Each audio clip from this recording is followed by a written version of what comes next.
Climate change से लड़ते हुए अगर कोशिश की जाए तो सहारा रेगिस्तान भी हरा भरा हो सकता है। रियली, पूरे सहारा रेगिस्तान को जंगल में बदलने की योजना बनाई जा रही है। इसे सूखे बंजर लैंडस्केप से हरे भरे स्थान में बदलना है। यदि यह प्रयास सक्सेसफुल रहा तो यह हर साल 7.6 अरब टन वायुमंडलीय कार्बन को हटा सकता है। हम इतने विशाल अलग थलग पड़े लैंडस्केप की प्रकृति को भला कैसे बदल सकते हैं? क्या हम इसके साथ आने वाले भारी खर्च को अफोर्ड कर सकते हैं? और क्या हमने पहले भी ऐसा कुछ किया है? आप देख रहे हैं क्यूरियस आयो, तो चलिए जानते हैं कि हम सहारा रेगिस्तान को कैसे बदल सकते हैं। सहारा रेगिस्तान का आकार 8.6 मिलियन किलोमीटर स्क्वायर है। यह रफली अमेरिका के साइज का है, जैसे आपने अमेरिका को रेत से भर दिया हो और सभी पेड़ों को काट दिया हो। इतने बड़े क्षेत्र को ट्रांसफॉर्म करना आसान नहीं होगा। वास्तव में इसकी लागत लगभग $2 ट्रिलियन प्रति वर्ष होगी और अनफॉर्चुनेटली इतना खर्च तो हमारी रुकावटों की शुरुआत ही होगी। यह किस तरह का पर्यावरणीय डोमिनो इफेक्ट पैदा करेगा? पौधे और पेड़ पृथ्वी के फेफड़े हैं और इससे हम उनमें से बहुत अधिक उपयोग कर सकते हैं। 1 हेक्टेयर पेड़ उतनी ही मात्रा में कार्बन डाइऑक्साइड को अवशोषित कर सकता है जितना आप एक कार को 1 लाख किलोमीटर 62,000 मील तक चलाकर पैदा करते हैं। अगर हम सहारा को सफलतापूर्वक ट्रांसफॉर्म कर सकते हैं तो परिणाम स्वरूप क्लाइमेट चेंज के खिलाफ लड़ाई में लाखों हेक्टेयर पेड़ जुड़ जाएंगे। यह सब बहुत अच्छा लगता है, लेकिन इस तरह के परिवर्तन को हम किन बाधाओं को पार करके दूर कर सकते हैं? मानो या न मानो, पर हम यह छोटे पैमाने पर कर चुके हैं। चीन की कुबुकी इकोलॉजिकल रेस्टोरेशन परियोजना ने 30 साल की अवधि में 70 विभिन्न पौधों की प्रजातियों के साथ कुबुकी रेगिस्तान के 1/3 हिस्से को हरियाली में बदल दिया। पर पृथ्वी पर सबसे बड़े गर्म रेगिस्तान के लिए हम यह कैसे करेंगे? एक विचार यह है कि फसलें और पेड़ लगाएं और फिर उनकी सिंचाई के लिए सहारा के तट से डिसैलिनेटेड पानी पंप करें।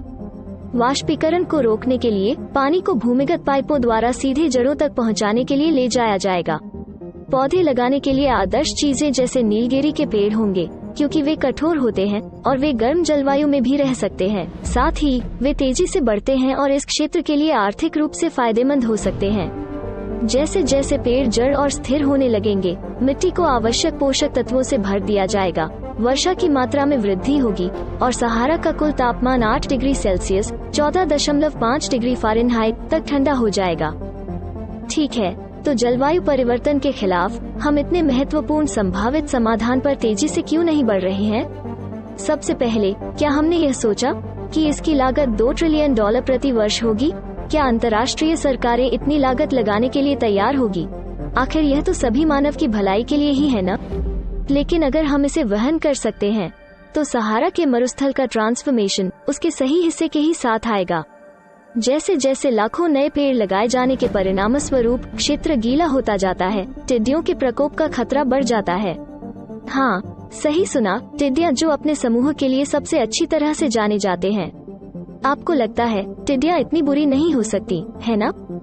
तो सुनिए, एक छोटा झुंड एक दिन में 2500 लोग जितना खा सकता है उससे अधिक खाता है, तो हाँ, वे इतने बुरे हो सकते हैं।